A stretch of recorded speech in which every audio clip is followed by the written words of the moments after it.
জনাব মাহমুদুর রহমান আমার দেশ সম্পাদক, অকুতোভয়, সাহসী রাজনৈতিক বিশ্লেষক। আমার দেখা যে কয়জন রাজনীতি নিয়ে কথা বলেন এবং বাংলাদেশের জনগণের জন্য লড়েন, তার মধ্যে মাহমুদুর রহমান অন্যতম। তিনি প্রায় একাই খুব শক্তভাবে কোনো বাংলাদেশের পক্ষে, জনগণের পক্ষে এবং তিনি যা বিশ্বাস করেন সেই বিশ্বাসের পক্ষে অবস্থান নিতে, অর্থাৎ তার মধ্যে কোনো দুদুল্যমান অবস্থা কখনোই দেখা যায়নি। তিনি যা লিখেন এবং তার যে চিন্তাধারা, সেই সম্পর্কে তিনি অত্যন্ত স্বচ্ছতার সাথে তুলে ধরেন এবং নির্ভীক অকুতোভয় হিসাবে তিনি উপস্থাপন করেন। এবং তার যে প্রেডিকশনগুলো, তার যে কথা বলা, তার যে ফোর্স সাইটেড, অর্থাৎ তিনি যে দূরদৃষ্টি সম্পন্ন, সেটা তিনি তার প্রত্যেকটি লেখায় এবং কথায় তিনি সুস্পষ্টভাবে তুলে ধরেন এবং তা মিলে যায়। বাংলাদেশের রাজনীতির যে মেঘের ঘনঘটা, সেটা 2007 সালে 1/11-এর সময় শুরু হয়েছে। সেই 1/11 সরকারের যখন বাংলাদেশের জনগণ, বিশেষ করে সর্বমহলেই রাজনীতিবিদদের বিরুদ্ধে যখন মঈনুদ্দিন ফখরুদ্দিন সরকার যখন অভিযান শুরু করলো, তখন সবাই সেটাকে স্বাগত জানিয়েছে। জনগণের একটি বিশাল অংশ তাকে, তাদের সেই কর্মকাণ্ডকে বৈধতা দিয়েছে এবং উৎসুকভাবে তাকিয়েছিল যে মঈনুদ্দিন ফখরুদ্দিন সরকারের সময় যে দুর্নীতির বিরুদ্ধে অভিযানের নামে রাজনীতিবিদদের চরিত্র হননে তারা মাঠে নেমেছিল। অবশ্য বাংলাদেশের জনগণ যে, মানে জনগণের যে এই ধরনের একটি চাওয়া রয়েছে, সেটা অনেক আগ থেকে দেখা যায়। আমি সম্প্রতি একটি বই পড়েছিলাম, আওয়ামী লীগের যে প্রতিষ্ঠাকালীন নেতাদের মধ্যে অন্যতম আতাউর রহমান খানের। তিনি পরবর্তীতে এরশাদ সরকারের প্রধানমন্ত্রিত্ব গ্রহণ করেছিলেন। সেই 9 মাসের একটি বর্ণনা, প্রধানমন্ত্রিত্বের 9 মাস শিরোনামে একটি বই আছে তার, 142-43 পেজের।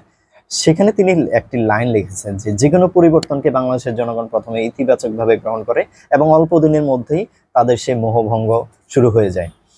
এবং দেখতে পায় যে যেসব লোকেরা খুবই মুখরোচক কথাবার্তা বলে বাংলাদেশের রাজনীতিতে একটা পরিবর্তনের আকাঙ্ক্ষা জনগণের সামনে তুলে ধরেন, একটা পর্যায়ে তাদের সেই কূটকৌশল এবং তাদের ভিতরগত যে আকাঙ্ক্ষা, সেটা প্রকাশ পেয়ে যায় এবং জনগণ ধরতে খুব বেশি দেরি হয় না, অর্থাৎ জনগণের মোহভঙ্গ হতে খুব বেশি দেরি হয় না। ঠিক তেমনি মঈনুদ্দিন ফখরুদ্দিন সরকারের যে দুর্নীতি বিরুদ্ধে অভিযান শুরু করলো, জেহাদ শুরু করলো, সেটাও যে বিএনপিকে মাইনাস করার যে একটা চিন্তা বাংলাদেশের রাজনীতি থেকে, সেটারই অংশ হিসাবে সবাই দেখেছিল। পরবর্তীতে তারা সেটা প্রকাশ পেয়ে গিয়েছিল এবং -2 ফর্মুলা, যে -2 ফর্মুলার নামে খালেদা জিয়াকে মাইনাস করার একটা চক্রান্ত সেই সরকারের ছিল।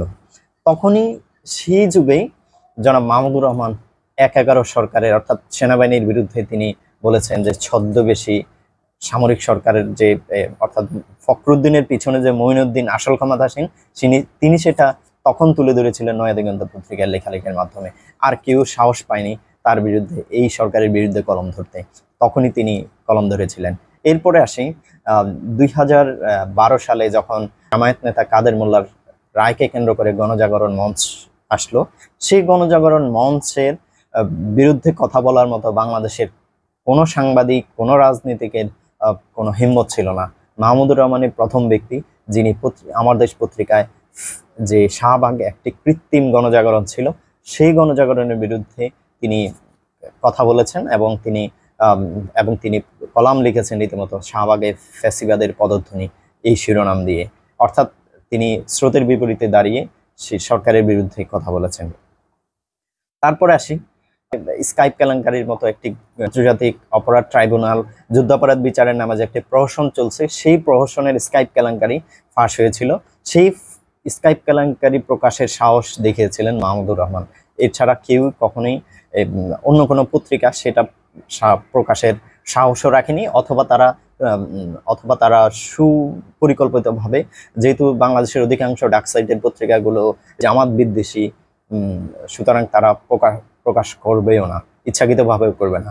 সেটা মাহমুদুর রহমান প্রকাশ করেছিলেন এবং তিনি দেখিয়েছিলেন যে এটা একটি সাজানো নাটক। আমি খারাইয়া যাবো, আপনি আমারে বসাইয়া দিবেন, লোকে ভাববে আমাদের মধ্যে কোনো সম্পর্ক নেই। এই কথা উক্তিগুলো ছিল বিচারক এবং যে সরকারের পক্ষের যে উকিল ছিল, তাই দুজনের কথোপকথন। সেই অবস্থায় সে মাহমুদুর রহমান জাতির কাছে প্রকাশ করেছিলেন এবং সভাপতি সরকারের রোশানালে পরে দীর্ঘদিন জেল খেটেছেন। জেল থেকে তিনি যখন বের হয়েছেন তখন বাংলাদেশের রাজনীতির যে এমন একটি দশা, বাংলাদেশের রাজনীতি শেখ হাসিনা এবং তার পরিবারের যে এমন একটি কাল্টে পরিণত হয়েছেন যে তাদের বিরুদ্ধে কোনো সমালোচনাই তারা সহ্য করতো না। তারা কেন, ধরেন বাংলাদেশের রাজনীতিতে শেখ হাসিনা শাসনকাল নিয়ে কোনো টু শব্দ করার মতো অবস্থায় বাংলাদেশের রাজনীতিবিদরাও দেখাতেন না। সেই সময়ে মাহমুদুর রহমান শেখ হাসিনার বিরুদ্ধে তিনি বক্তব্য দিয়ে তিনি সাহসিকতার পরিচয় দিয়েছেন। এরপরে তিনি বিচার বিভাগের বিচারকদের বিরুদ্ধে, যাদের বিরুদ্ধে কথা বললেই কন্টেম্পট অফ কোর্ট হয়ে যেত এবং বিচারকরা ঘন্টার পর ঘন্টা সিনিয়র সিটিজেন যারা সম্মানিত নাগরিক তাদেরকে আদালতে দাঁড় করিয়ে রাখার মতো ধৃষ্টতা দেখাতেন, সেই বিচারকদের বিরুদ্ধেও তিনি তখনই কলম ধরেছেন, প্লাস তিনি কথা বলেছেন, বক্তব্য দিয়েছেন যে এই বিচারকদের বিচার হইতে হবে। হাইকোর্টে যে বিচারপতিরা বসে আছেন তারা আসলে বিচারক না, তারা একজন ছিল ওই সরকারের আজ্ঞাবহ দাস। তিনি সেই ধরনের উক্তি করার সাহস দেখিয়েছিলেন। এটা গেল তার একটা দিক। এবং তিনি যে প্রেডিকশনগুলো করেছেন যে ফ্যাসিবাদের পদধ্বনি, সেটা অনেকে বিশ্বাস করেন নাই, কিন্তু পরবর্তীতে ঠিকই সরকার ফ্যাসিবাদের দিকে চলে গেছেন, যেটা সিমটম দেখে মাহমুদুর রহমান বুঝতে পেরেছিলেন। আমি আজকে মূলত তার শেখ হাসিনার পতনটা কিভাবে হবে সেটা তিনি যে ধারণা করেছিলেন সেইভাবেই কিন্তু শেখ হাসিনার পতন হয়েছে, সেটা দেখেই আমি একটু আশ্চর্য হয়েছি। সম্প্রতি তার একটি বই প্রকাশিত হয়েছে, হাসিনার ফ্যাসিবাদ নির্বাসন থেকে দেখা, এই বইটি। সেখানে এটা মূলত হচ্ছে তিনি যে বিভিন্ন সময় কলাম লিখেছেন সেই কলামগুলোরই ধারাবাহিকতা। মাহমুদুর রহমান 2022 সালের নভেম্বরের 27 তারিখে একটি কলাম লিখেছিলেন, জনগণের প্রত্যাশা, পল্টনে বিএনপির মহাসমাবেশ, এই শিরোনামে। এই কলামটি প্রকাশিত হয়েছিল তখনকার আমার দেশ ইউকে অনলাইন ভিত্তিক, তিনি অনলাইনে যে আমার দেশ পত্রিকা চালু রেখেছিলেন সেই পত্রিকাতেই, সেই অনলাইন ভার্সনে এটা প্রকাশিত হয়েছিল। সেখানে একটি পয়েন্ট আমি পড়ে শোনাচ্ছি। তিনি সেখানে বলছেন, জনগণের ন্যূনতম প্রত্যাশা হলো এই যে ওই দিন সমাবেশ থেকে এমন তীব্র এবং ঐক্যবদ্ধ আন্দোলনের সূচনা হবে যার ধারাবাহিকতায় স্বল্প সময়ের মধ্যে হাসিনার ফ্যাসিবাদের অবধারিত পতন ঘটবে। পাঠক লক্ষ্য করুন, আমি ন্যূনতম প্রত্যাশা বাক্যাংশটি ব্যবহার করেছি। কেউ এমন প্রচণ্ড আশাও করেছেন যে ওই দিনে সমাবেশ থেকে লক্ষ লক্ষ জনতা গণভবন অভিমুখে যাত্রা শুরু করবে। কদিন আগে শেখ হাসিনার বোন শেখ রেহানাকে পাশে নিয়ে ছিপে চিতল মাছ গেঁথে ছবি তুলে দেখিয়েছিলেন, গণভবনের পুকুরে নাকি চিতল মাছ পাওয়া যায়। জনগণ এখন সেই মাছের স্বাদ গ্রহণের আকাঙ্ক্ষা পোষণ করলে তাদের দোষ দেয়া যাবে না। অর্থাৎ শেখ হাসিনার শ্রীলঙ্কার প্রেসিডেন্ট রাজাপাকসের মতো পলায়ন দেখার জন্য বাংলাদেশের বিপুল সংখ্যাগরিষ্ঠ জনগণ অধীর আগ্রহে অপেক্ষা করছে। তারা গণভবনের ভিতরে হাসিনার সুখের শয্যা দেখতে চায়।